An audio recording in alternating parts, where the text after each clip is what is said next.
Entonces, nadie preguntó tampoco, yo voy a aclarar también eso. Quería nomás entender si está bien clara algunas cosas. A ver si alguien me puede decir, el círculo de Moore eventualmente podría ser un cuadrado, por ejemplo, si alguien me puede decir sí o no y por qué. A ver si alguien se anima a decir algo sobre eso. El círculo de Moore siempre nosotros tomamos, bueno, un círculo, ¿verdad? Pero yo les pregunto, ¿podría haber un cuadrado de Moore, por ejemplo?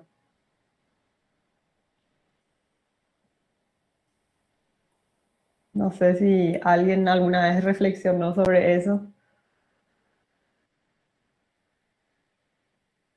Matías dice que no. ¿Y por qué sería que no, Matías?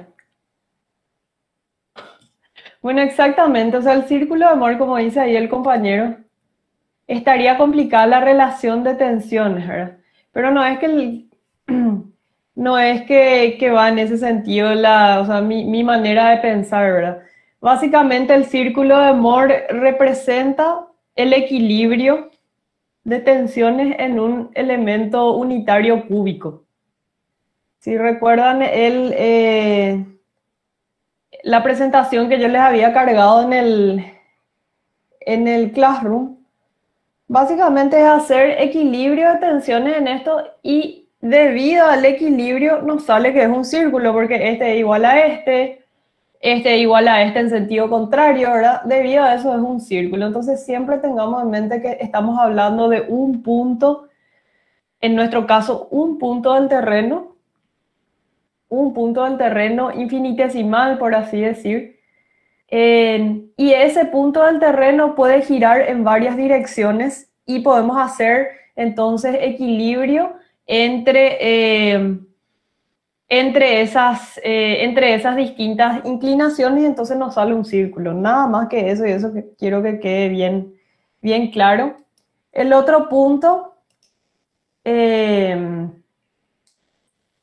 que es interesante saber que el círculo de Moore es una herramienta gráfica, por lo cual siempre vamos a tener que estar hecho a escala. Entonces, en el examen, por favor, háganlo en una cosa cuadriculada, en donde se puede hacer más o menos a escala, porque si no, no nos sirve. Repito, es una herramienta gráfica. Si bien podemos utilizar ecuaciones trigonométricas, ¿verdad? Siempre es una herramienta más que nos orienta, ¿verdad? Lo que vamos a repasar hoy también es el uso del polo y también en el uso de las ecuaciones que tienen sus particularidades. Entonces, habíamos visto algunas ecuaciones que se podían usar como esta, pero tienen sus particularidades, ¿verdad? Con respecto a qué ángulo, con respecto a qué tensión está considerado, porque esto viene, como dije, del equilibrio, entonces con respecto a algo se está midiendo y nosotros tenemos que tomar la misma convención. El otro tema que algunos, y no todos, ¿verdad? Pero algunos se confunden siempre. En geotecnia, las tensiones de compresión son positivas y las tensiones de tracción son negativas, ¿sí?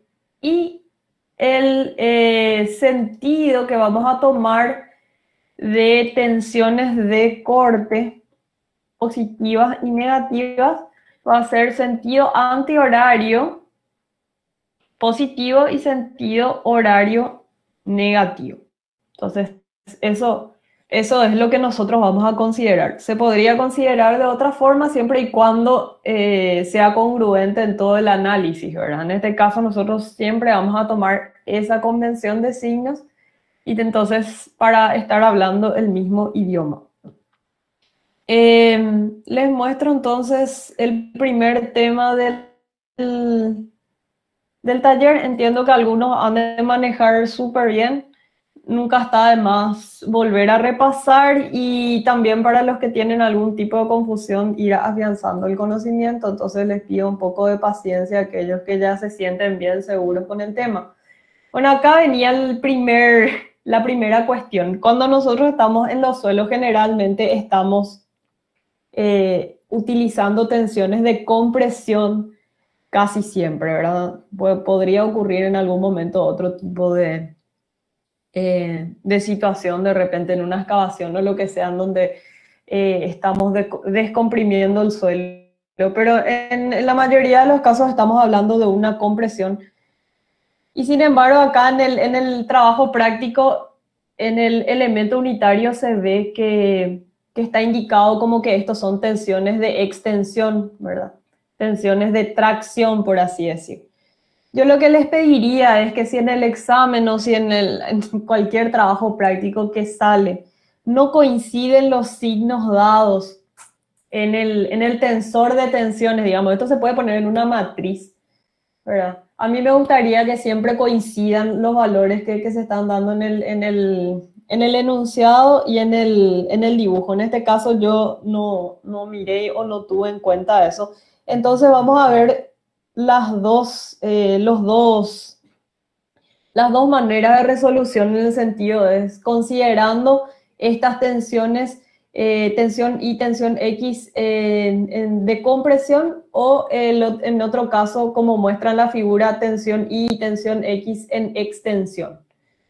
En este caso, como se indica acá y como se ve también en la figura, no tenemos tensiones de corte, entonces esas son las tensiones principales y las tensiones principales sabemos que son las tensiones de compresión o de extensión máximas o mínimas que se dan para ese punto del terreno, ¿verdad?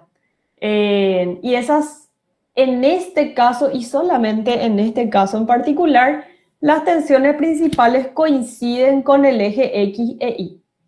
Sin embargo, podría ocurrir otro caso en el cual las tensiones principales estén inclinadas a cualquier otro ángulo, ¿verdad? Entonces, eso es muy importante separar, que las tensiones principales no siempre se dan en las tensiones X e Y y eso a veces es una fuente de confusión. Acá dice el ejercicio de determinar el polo de tensiones y las tensiones actuando en un elemento inclinado un ángulo de 14 grados en sentido antihorario con respecto a la horizontal.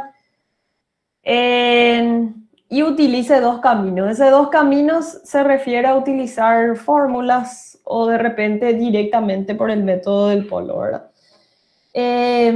Bueno, como les dije, vamos a hacer dos situaciones. La primera situación, que estas tensiones que vemos acá principales sean de extensión o de tracción, por lo tanto van a ser negativas. Y el otro caso, en el caso que sea compresión, en ese caso van a ser negativas, van a ser positivas, ¿sí? Siempre hablando en el campo de la geotecnia. Entonces abro mi Excel en el tema 1 y siempre lo más fácil es seguir más o menos este orden de ejecución, ¿verdad? Nosotros identificamos perfectamente las tensiones principales en este caso, que es lo que teníamos. Tensión en X acá es 100 y